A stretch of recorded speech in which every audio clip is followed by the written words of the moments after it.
Good morning everyone. This is Poonam here, your SSC teacher from Vishya School Una. Dear students, welcome back to your SSC class.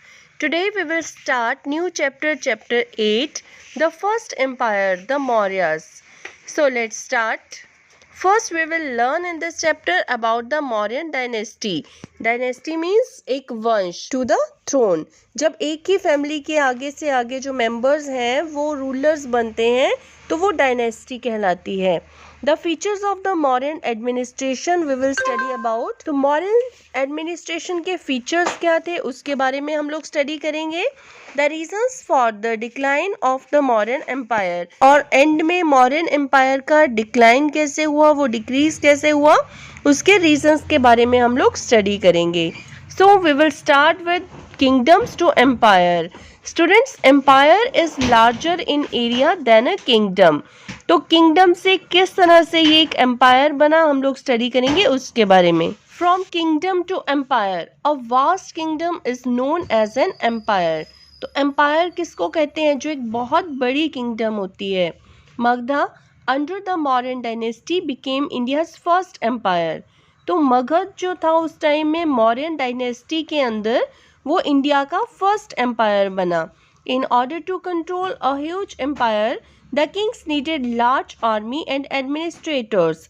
तो इतने बड़े empire को control करने के लिए Kings को बहुत बड़ी आर्मी और एडमिनिस्ट्रेशन चाहिए. In this chapter first we will study about Chandragupta Maurya. आप लोगों ने नेम सुना होगा. The Mauryan dynasty was founded by Chandragupta Maurya in 321 BCE. Chandragupta Maurya Maurya dynasty के फाउंडर थे. It is believed that Chanakya was the mentor and guide. तो मेंटोर मीन्स जो एडवाइस करते हैं. तो ऐसा विश्वास है कि चाणक्य चंद्रगुप्त मौर्य के गाइड थे और उनके एडवाइजर थे. Chanakya is also known as Kautilya और विष्णुगुप्त. तो यहाँ पे चाणक्य के दो और नाम बताए गए हैं. क्या क्या है वो, कौटिल्य और Vishnugupta. He is the author of the book Arthashastra. उन्होंने अर्थशास्त्र बुक भी लिखी. Which advises the kings on the art of administration, जिसमें किंग्स को किस तरह से एडमिनिस्ट्रेशन करनी चाहिए उसके बारे में एडवाइस दी गई है. Chandragupta overthrew the last Nanda ruler Dhanananda and occupied his capital Pataliputra. Here overthrew means remove forcibly from power. किसी को पावर से फोर्सिबली हटा देना. तो चंद्रगुप्त मौर्य ने नंद रूलर को हटा दिया जिनका नाम धनानंद था और उनकी कैपिटल पाटलिपुत्र को ऑक्यूपाई कर लिया. He continued to capture territories and gradually moved towards central India. तो उन्होंने जो टेरिटरीज थी, जो लैंड थी, उसको कैप्चर करना कंटिन्यू रखा और धीरे धीरे वो सेंट्रल इंडिया की तरफ बढ़ने लगे.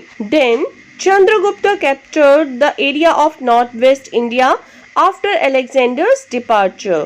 He defeated Seleucus Nicator, Alexander's general, between 305 to 303 BCE.